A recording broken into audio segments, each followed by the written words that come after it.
Montecito, Calif. Thousands of people gathered Sunday night at a candlelight vigil to pay tribute to the 20 people who were killed when mudslides ravaged a Southern California community. Tears were shed and hugs and prayers were shared during the emotional service outside the Santa Barbara County Courthouse. Mourners lit prayer candles and left flowers as a makeshift memorial for the victims. "Tonight, we need to mourn," Santa Barbara County Supervisor Das Williams said. "It is breathtakingly horrible. Our community is going through something it has never gone through." Those at the vigil included the family of 30-year-old Pinit Sutthithepa, whose body was discovered Saturday afternoon. His 2-year-old daughter, Lydia, remained missing. His 6-year-old son, Peerawat, nicknamed Pastor, and his 79-year-old father-in-law, Richard Loring Taylor, also were killed in the mudslides.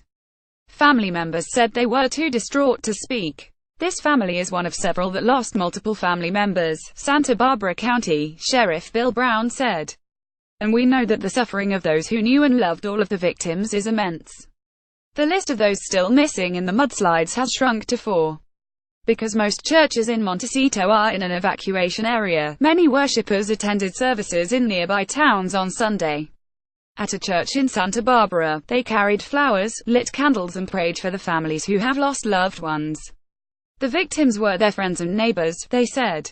Our whole community is devastated, Hannah Miller said at the Trinity Episcopal Church. There isn't anyone who doesn't know someone who has been affected by this disaster. It is truly awful. We can just pray they find those poor missing people." In the disaster area, firefighters went door to door to check the structural stability of the houses damaged by a powerful rainstorm that preceded the mudslides and scoured what's left of toppled homes and mangled cars as they searched for the missing.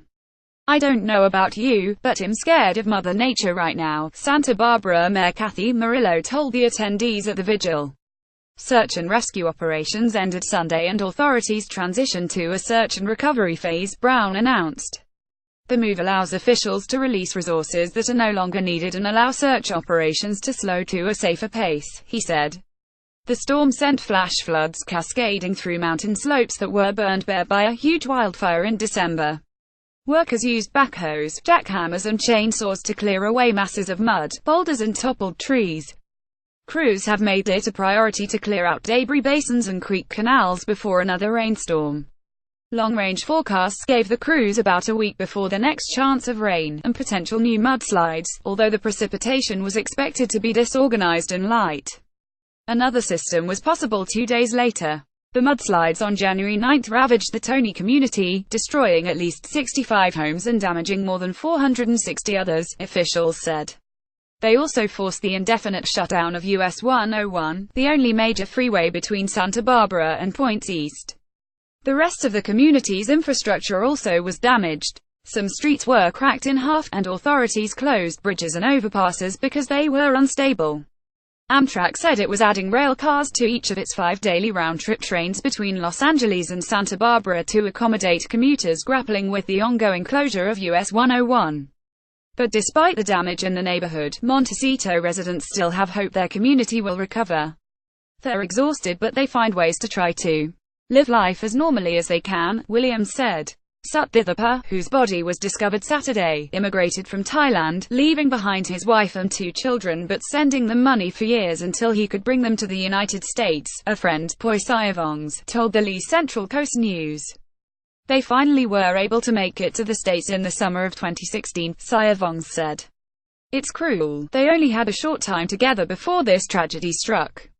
A month earlier, the family had evacuated to a Red Cross shelter for a night as a devastating wildfire that went on to blacken nearby mountains threatened their home and many others. More than 2,000 searches and recovery workers have remained in the community, carrying out back-breaking work in the summer-like weather that has made the stretch of Santa Barbara County coast about 90 miles 145 kilometers northwest of Los Angeles a haven for the wealthy, celebrities and tourists. Much of the community of about 9,000 residents remained under mandatory evacuation orders, even unscathed areas, as crews removed debris and worked to restore water, sanitation, power and gas.